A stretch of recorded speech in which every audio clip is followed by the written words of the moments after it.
Hello.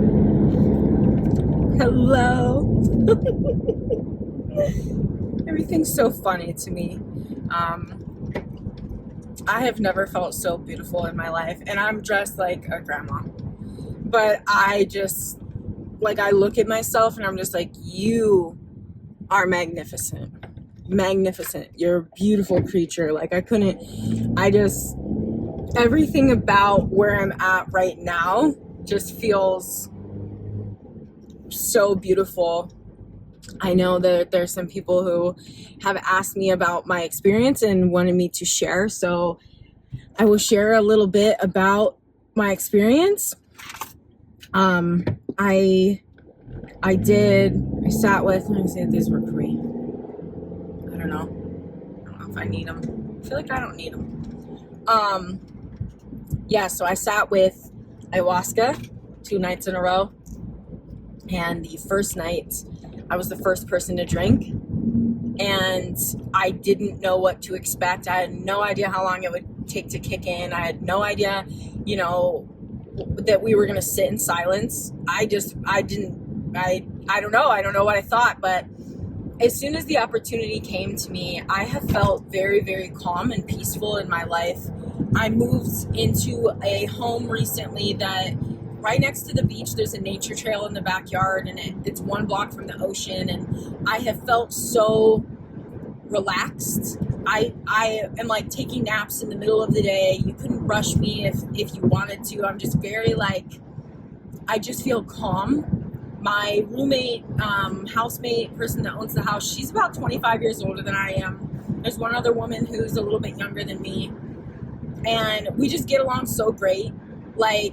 She's just such a harmonious, peaceful, graceful human being. Very loving, very compassionate, very kind. And I feel at home. And it's so nice. And it's nice to have that connection with nature again. I've been missing that for a while. I didn't feel that where I was at before. I wasn't inspired to take that action. And I suppose I was, because I had moved to a place intentionally to create that connection for myself again. But when this opportunity came up, I before in the past, I would really want to be part of it. And, to sit with ayahuasca, she was calling me, she was speaking directly to me. There was a lot of things it was very clear that I would go on this journey. And this time when she was presented to me, I didn't have to do a dieta. For a lot of people, that's a really hard part. And I had already been on that journey. I knew there was a transition coming in my life, and so I had prepared myself for that. And people have asked me, how do you know something's coming? And to be quite frank, I prepare for it. I know when I'm calling in, and I make space. And so I had made space for this transition in my life. I have only I don't have a lot of belongings compared to what I had before. I feel very open to opportunity from the universe, and also healthy. So taking care of myself comes first, and my mental health, my physical health, and just my spirit and my nervous system. And so I also had been on prescription meds for such a long time, and I had such a fight with being on them and going off them and coming back. And I had finally been off them. That when it showed up, it was an immediate yes, and I was sitting with her a week later. And when I went into the experience, I was very calm, and that happens to me when I was skydiving, terrified of heights. Everyone kept commenting on the fact that I was just smiling so big while looking at everyone and just being do you guys do you feel it? This is incredible. And that was more of I was blissful but not anxious. There was a sense of joy, but not, sometimes I'll get really excited and the excitement feels scattered. But when I went into ayahuasca, I was very calm, very peaceful, felt very confident that I was guided exactly, I was going to receive exactly what I needed to know. I had some questions, but when the time came, I just was show me. I'm here and I'm ready. And so I get chills thinking about it. So I went first. It's about 25 of us. I don't know, maybe a little bit less, I'm not sure. And I started to have very, very, very strong visuals right away. And then my visuals, as the elder started telling the story of ayahuasca, when she was turning into the grandmother, and then she was turning into all the elements of earth, and then there was geometrics everywhere, and I could see every energy point in all of these light spectrums that were coming together, but I could see her shifting into her ancestors and then back to herself. And I could see other people doing that too. I could see all of the different spirits within them. And so I that's when I first started to feel sick to my stomach, and I went to the bathroom, and upon coming out, I wanted to go back to the fire, but I when I got back, I just knew that I was going to be sick, which I didn't get sick either night, as far as like throwing up, purging, what people say about that, and I'll explain that in a minute, because I know why. But I was like, I'm going to be sick, and I just kept, like, I went over to the earth to give the earth my energy, my purge. You know, it's sacred, that pain, that purge, that experience that's coming through us. And so I went over to the hole that's dug on the ground, and I'm looking in it, and I was afraid of my voice, because everyone is silent. So every move that you make and everything that you do is affected by everyone in the group, and you can feel it, and you can feel what everyone else is feeling and how they're experiencing, and that's part of it. And so me going over to the hole, I was afraid to make noise, and as I started to make noise, my voice started to shift, and I started to go through these different experiences. And it was funny, because I was feeling this like feeling that was coming from my insides, really deep in my gut. And then I was like growling and grunting, and then all of a sudden this really, it was an ancestral voice came in and was laughing, and was like, at first it was very creepy to me, because it was like and then when it came through, it was like laughter, and like this whole like this frequency that was coming through my body. And as it came through, I knew that I wasn't going to purge anymore. It had made space. It was grounding in my body.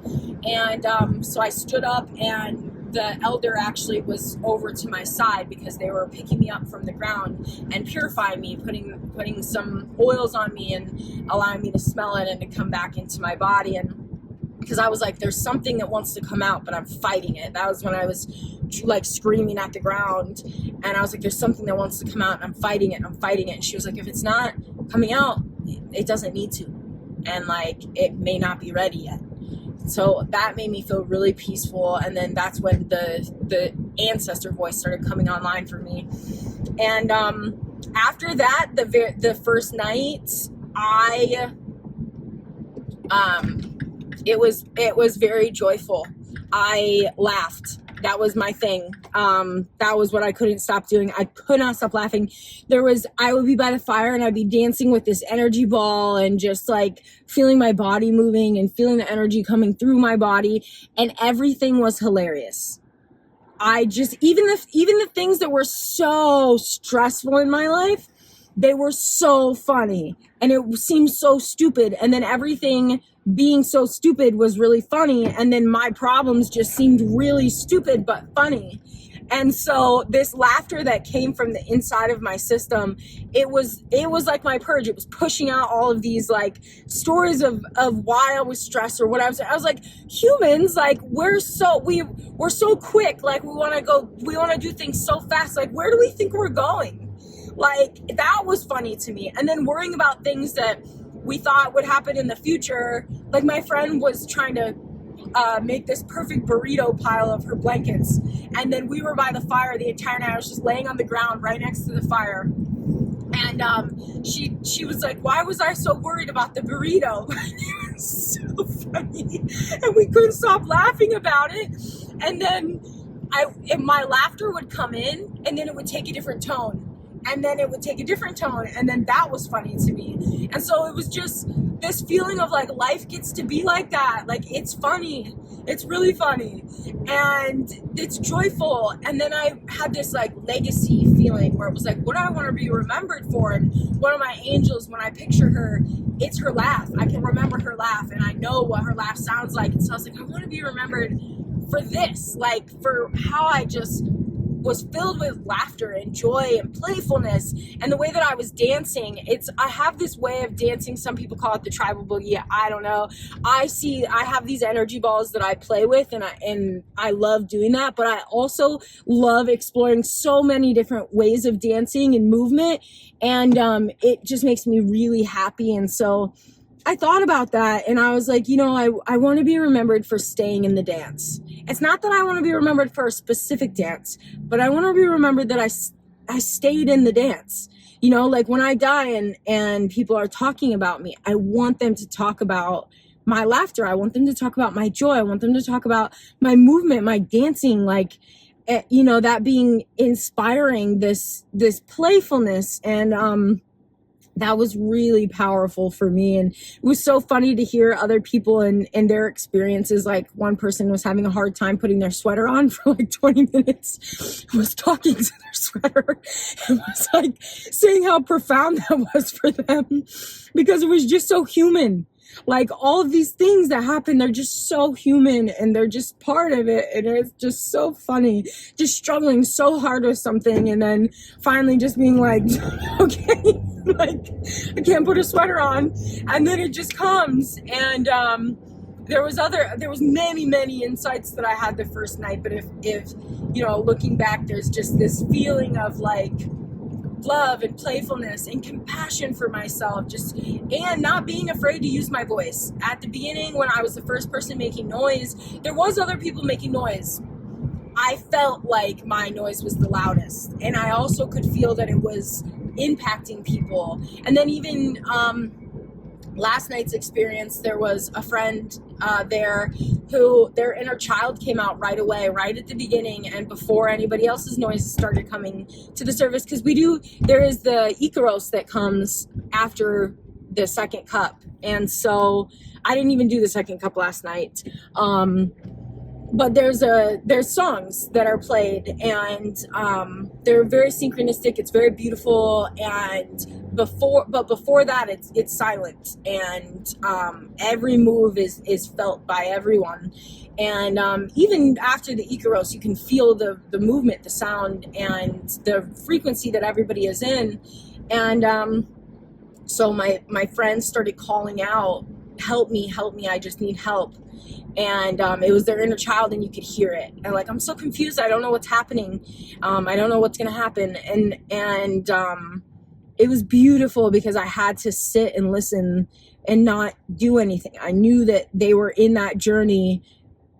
There was guides that were there, and I was not one of them. Like, there are elders who know the medicine, who know what to do, know what to say. And we were told that going into this experience, like, no one's going to hold your hand. You have to do this for you. When you need help, ask for it. And they had helped me the night before too, helping me walk and just speaking to me. And like, one of them was saying like, I'm here, don't worry, I'm not going anywhere, like, I'm here. And that was just felt so beautiful. And so when my friend was calling out, I was like, don't look at her. Like, and then I looked at her, and she was just like, I just want to hug. And to sit there and just be like, this is the mother spirit. Like, this is like it felt like this is the time where you have to let them feel this and know that you're deeply with them. And then just know that it's okay, whatever they're in, it's part of their experience. Like, you can feel that, but you can't step in. And it just felt like this energy of like, and it also reminded us all that was perfect, because they were like, I wish that came for me, and all these things. And it was beautiful, because the realization is like, that was perfect for everyone there. Everyone there felt their inner child. Like, that was beautiful. And you could sense that that's what that was. And so after that experience, I I actually fell asleep after the first cup. There was something that came along, and I took the first cup and I sat down, and all of a sudden I was like, wow, I'm really tired. And then I fell asleep, like immediately. It was just like, Funk. And then that's how calm I felt. And there's a lot of people talk about like the purging aspect and the violence aspect, but Aya was so graceful and calm with me. And so I just like fell asleep. And when I came back to, I was having really, really strong visuals again. Like a lot of people say you have to purge before you get visuals, and that's not correct. You know, you may not go to another dimension and be like blasted in that. I feel like you do though, because I was, especially the night before and elements of this night as well. And so I knew that my stomach was going to be sick, and it wasn't purging up for me. And I was going to do combo today and have that experience because I had seen some parasites recently leaving my body, and I was like, I need to get these out.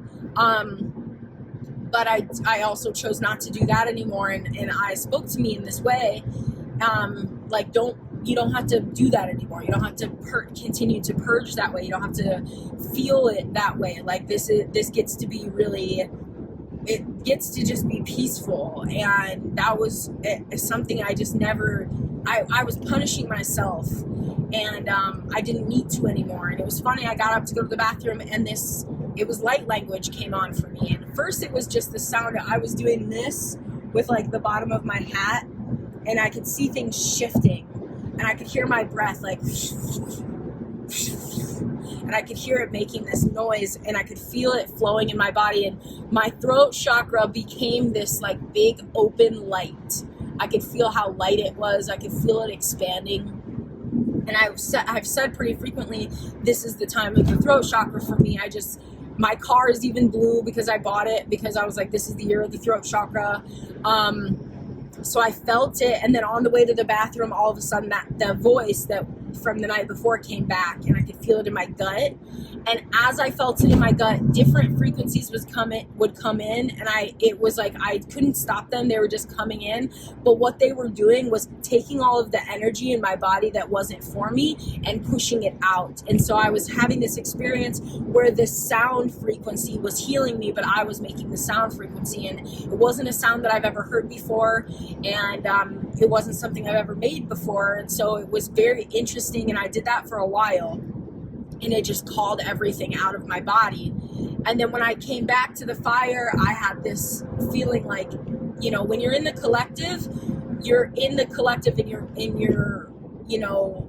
you're there of like support, and there are some things that you do that you kind of go into an isolation, and you need to have that experience, and then you come back to the collective experience. And you know, because you're so aware of how at one movement it impacts somebody, even you just like lifting your arm or something like this. And so I went to lay down.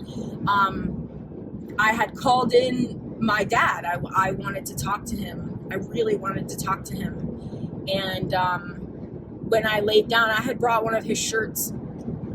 When I had laid down, right before the ceremony, they said, let go of expectations. So my expectation was just, I had wanted to call him in, and then I was like, okay, whatever I'm supposed to see, I'm supposed to see. And I just kept saying, I'm so grateful, I'm so grateful. And this song kept playing in my head, like, I am grateful. And then I was like, full to the brim, I am grateful. And I just kept singing that. And as I laid down, I put the blanket over top of my head, and I was wearing this hat. And when I was in the 7th grade, I was given 24 hours to live. And I said goodbye to everyone in my family, and I didn't really understand what was happening at the time because my brain was swelling. And I was very, very sick, and I screamed for 3 days, I'm gonna die, I'm gonna die, I'm gonna die, before I started to lose ability in my body to walk and to talk, and that I knew something was coming. And when I went to the hospital, I had to have all these like blankets on my machines, because even like this sound or light would trigger my brain to swell, and I couldn't stand it, and I was just yelling like, I'm gonna die. And my dad was there, and I remember that when I got on the helicopter, because I was life flighted, right after I had a spinal tap, my dad couldn't come with me, and I remember I was so upset. I just kept trying to get up, and I was strapped down, and I just wanted to see him. And my mom was the only one who could come because my dad weighed like 400 pounds, and he couldn't fit on the helicopter. And so, but when I came back to, after I was put in a different room at a different hospital, my dad was there, and I didn't want him to leave at all. And when I would wake up, I would ask him to put his hand on my head, and because I felt like it kept me in my body. Like I felt like that hand on my head, my head hurt so bad, and I had such intense pain. And when his hand was there, I could feel that he was there, that there was like light almost. And now, like looking at it, it was like this Reiki healing that was happening. And last night I laid down and I put the blanket over my head, and it was him. I could feel it was his hand. And I remember when I was in the hospital, I would look to the right, and that's where he was at, and I would look to the left, and that was a machine. And so I was having a conversation with him, and when I felt upset, like my inner child came out, was like, you left me, and I needed you, and you left me, and I wish you would have been there. My other ancestors were there, and it was before I was consciously crying like this, and this was over top of my face, but I could just feel tears just rolling. I didn't want to leave, and I was just playing my part, and I didn't know, and that's what we're just playing our part. I wanted to see him, like I wanted to see him, like how I see him in my dreams, and I was like, let me see you, just let me see you, I just want to see you. And he just kept saying, like, I am here, you feel me, you know me, I'm here, I'm inside you, I'm with you. And I could feel his hand on my head, and I cried for a while. I was like, I miss you, I wish you were here. And everything felt perfect. Like, it felt like, I don't know, I had this overwhelming feeling of just peace. Like, these are your gifts. Like, that I'm here. And it's really powerful because I understood that I didn't need the more medicine. When everyone went up for a second cup, what I needed was rest. What I needed was compassion.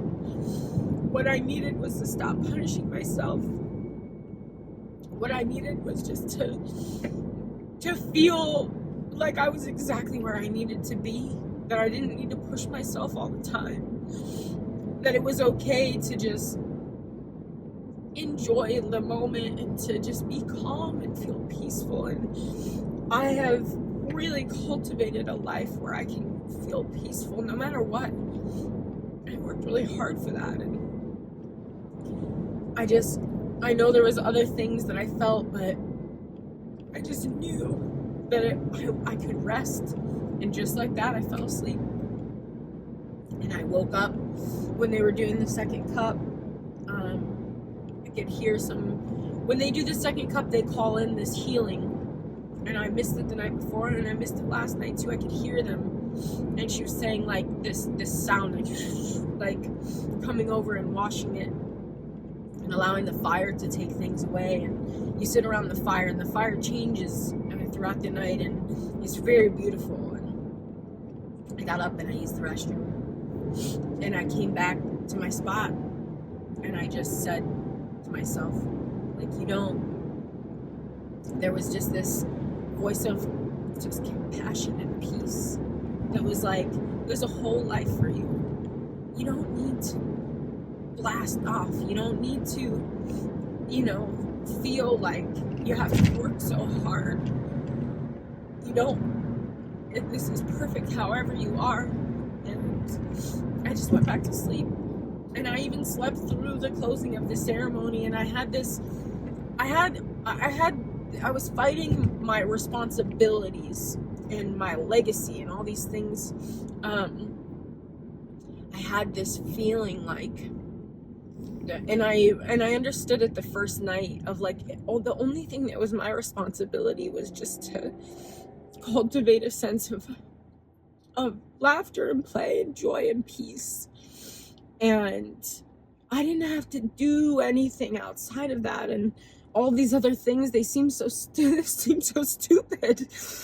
They really did. They seemed so stupid. It was just so funny thinking about it. Like, even later, the next day, I went to the store, and I was just smiling at this person. They were talking to me. And they came over to me after when I was looking at some things, and they were like, you just seem like the most cheerful person. And in my mind, when they said that, I was thinking about how stupid life is. I probably was walking around just like, because I was just thinking like, but it's stupid in just a funny way, and how silly like being worried is. And I was like, I am. Thank you so much. And when I was in traffic after that, there was somebody who was behind me, and there was someone who pulled out in front of me, and I was just kind of taking my time. And like I said, even now when I wake up in the morning time, I go down the nature trail, I go and sit by the beach, I listen to the wind. Like, I'm not in a hurry. Like, I say hi to all the people who run by, and they say hello to me, and people talk to me everywhere I go, and they just have light conversation, or they tell me things about themselves, and I'm just there for it. And someone pulled out in front of me, and I was, putting the gas back on, and the person behind me starts laying on their horn. I was like, wow, that person's in a rush. Okay. And I pull forward, and as I do, somebody walks across the street. And so not only did this person behind me perceive that I was in their way and stopping them, but now they have a human, so they have to fully stop their car.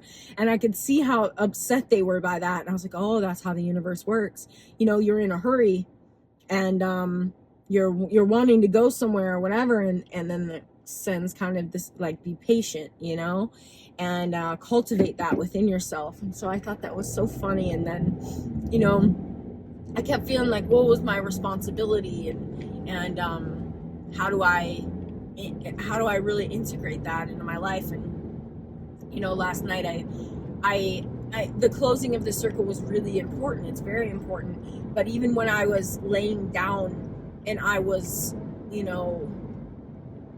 I was sleeping, there was it wasn't like a dream state where I see things, because that's common for me. I'm a very visual person. I can see visuals during the day sometimes, and in my waking hours, and I cultivate that within myself. And so I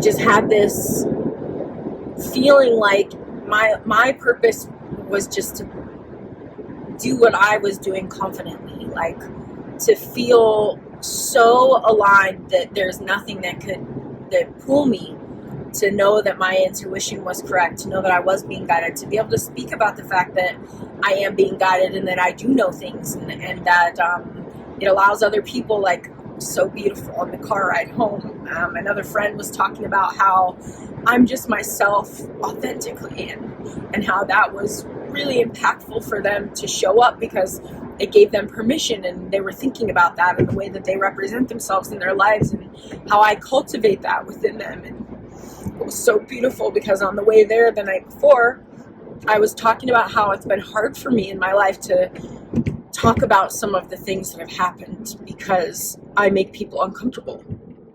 But in reality, and not talking about them, I was making myself extremely uncomfortable. I was sitting with things that had been, the more that I didn't express them, the more they felt very traumatic for me. And it was at times unbearable to think about the things that had happened that I had kept in, and all of these layers of my life. Because when I think about the life that I've had a lot of experiences that changed me. And now that they're my sense of a light and compassion and empathy and understanding. And at the time, they were extremely devastating. And it felt like a lot of my beginning half of my life was very much so like that. And then it became hard for me to actually say to people, like, this is what I'm going through, because when you say it, there's like a shock element.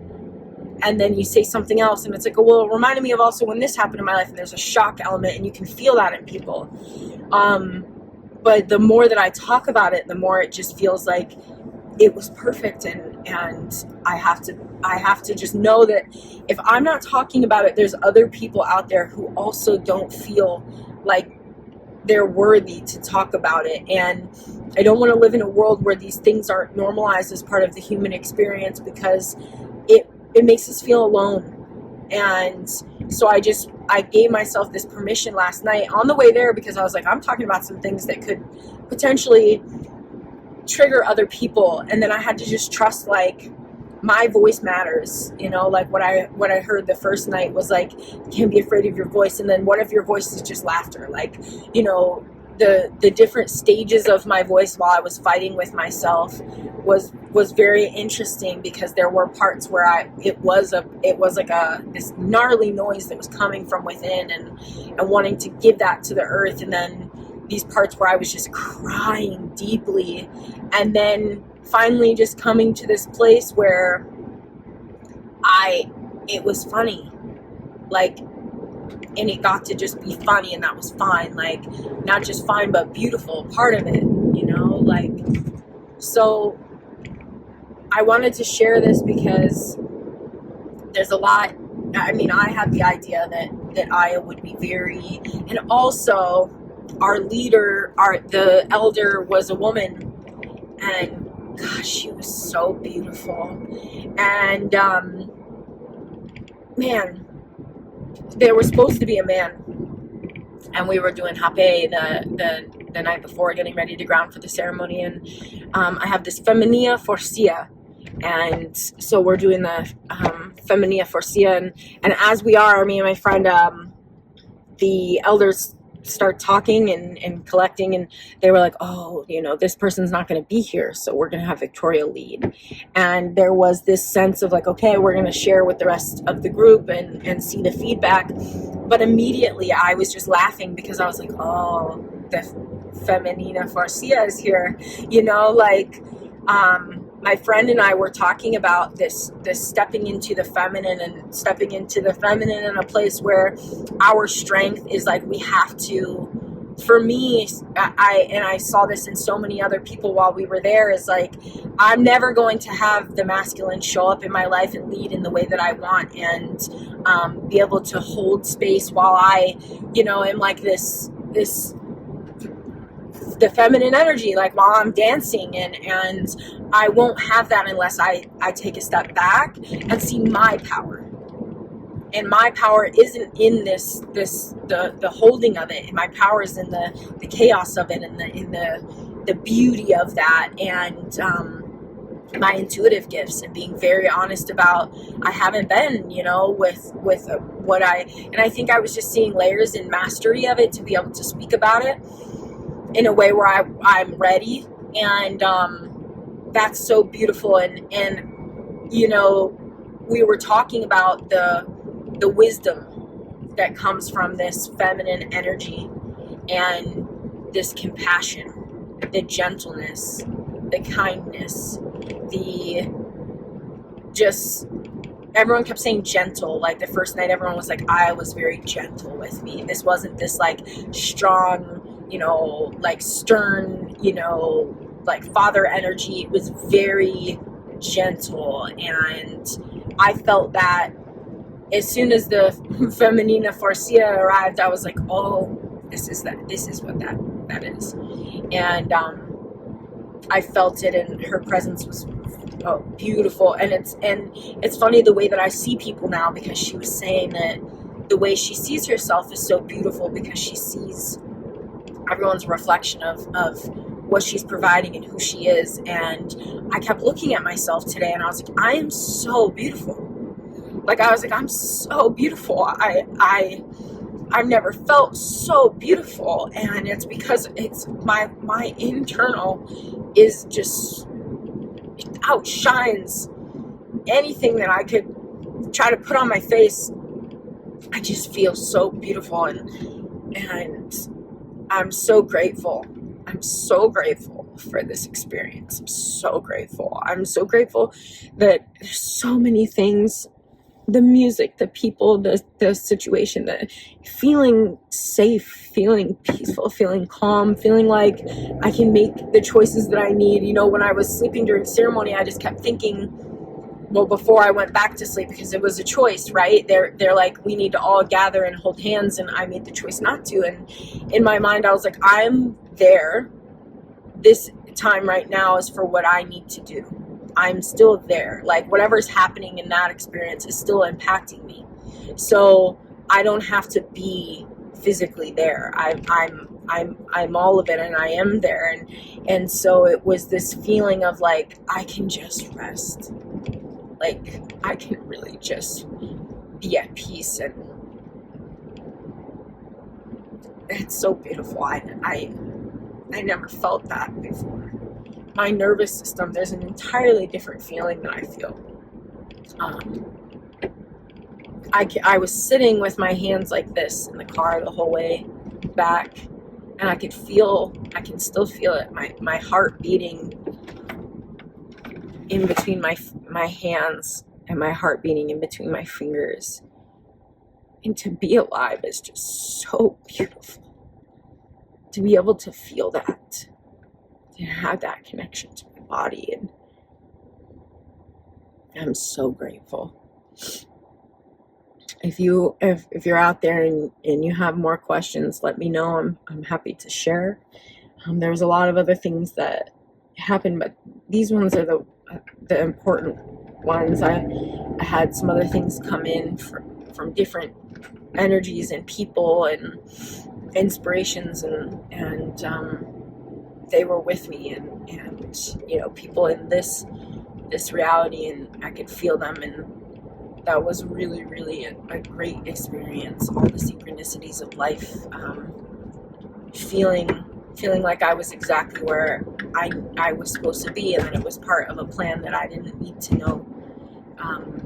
I just had to be present and to feel this peacefulness. And last night, or the night before last, when I was on the ground, I was covered in dirt, and the dirt was like on my face, and I could feel it, and I was going like this, and there was this voice that was like, if you wanna be a courageous woman, you don't need to be a fighter. And it was like I saw my warrior spirit, and it was like my warrior spirit was important, but this warrior would laugh. This warrior was peaceful. This warrior, it was like, if you want to be a warrior, get up and laugh. And that was so powerful. I have been this like very masculine warrior for so long. Freeborn. I love this town. I moved to this place, and there is literally golf carts right now everywhere, and older people and young families with dogs. There's a festival going on. Oh my gosh, I love this place. Art in the Park, Creative Artists Guild. I love this town. Look how big those flowers are. Can you guys see this? My gosh. There's just art. I love this town. Man. Protect women's rights to choose. Creative Artists Guild. Extraordinary original artwork of local artists. I have to go. I'm going to clean my car, and then I'm going to go. Wow. I love life. God. Everywhere here, there's all these signs about being free and united and Union. I live right off Union Street, and I live on Chase Court, actually, but before that is Union, and before that is Douglas, which is my grandfather's name, and before that is Sunset Boulevard. And so I'm like, okay, we're doing this. But everywhere here, there's like a big thing over the city that was like, it's freedom, something freedom. There's some eagle wings.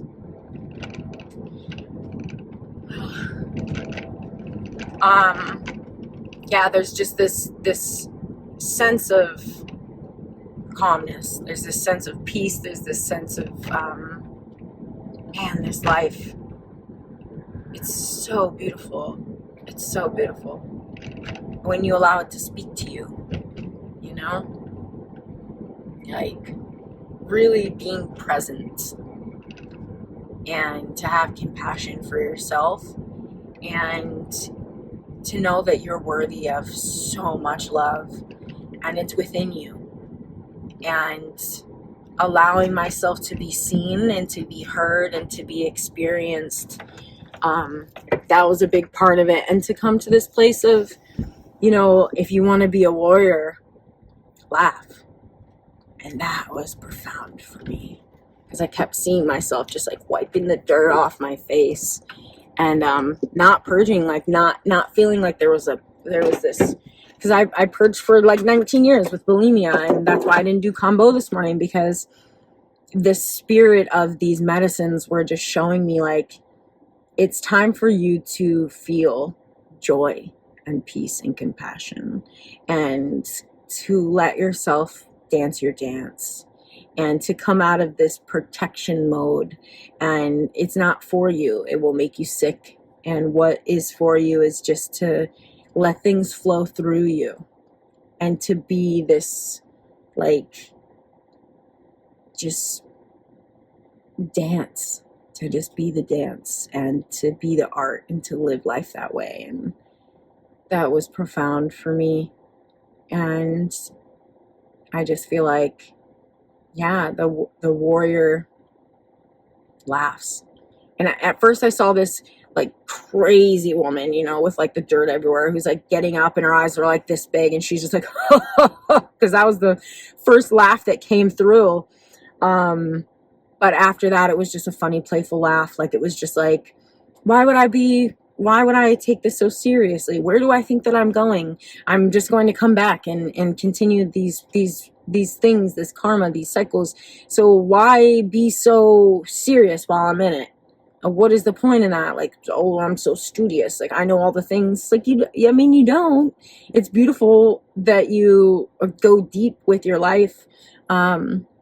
But it's just as beautiful to come to a place of calm and peace and serenity, and to invite this spirit of like, let's see, like, you should have seen how hilariously dressed I was yesterday. And that was funny to me too. I'm like covered in dirt and I have all these layers on that made absolutely no sense. And I just thought it was the funniest thing. I was just like, look at me. This is hilarious. Like, and why do I think that I have to look a certain way all the time? Like, I feel right now, like I'm just wearing I have these like pants on or whatever. I feel so beautiful. And it's just overcoming those ideas of like how I'm supposed to look. I don't care how I'm supposed to look. You know, like if I feel nice, then that's me showing up in my dance, and however that dance is then. And as long as I feel good, it doesn't matter. Whew. So comment below if you have any questions for me. I would love to talk with you, chat with you. And I look forward to checking in with all of you guys soon.